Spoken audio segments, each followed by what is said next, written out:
Asim from class 10th, standing before you to declaim the famous Gettysburg Address by Abraham Lincoln. 7 years ago, our fathers brought forth upon this continent a new nation, conceived in liberty and dedicated to the proposition that all men are created equal. Now, we are engaged in a great civil war, testing whether that nation or any nation so conceived and so dedicated can long endure. We are met on a great battlefield of that war. We have come to dedicate a portion of that field as a final resting place for those who here gave their lives that that nation might live.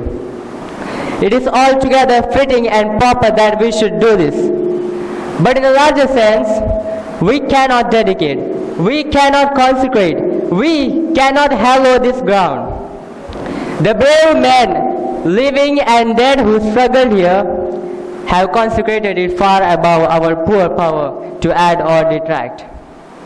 The world will little note nor long remember what we say here, but it can never forget what they did here.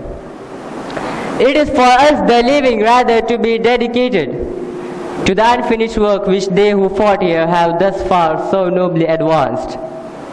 It is rather for us to be here dedicated to the great task remaining before us, that from these honored dead we take increased devotion to that cause for which they here gave the last full measure of devotion. That we here highly resolve that these dead shall not have died in vain, that this nation under God shall have a new birth of freedom, and that government of the people, by the people, for the people, shall not perish from the earth. Thank you one and all.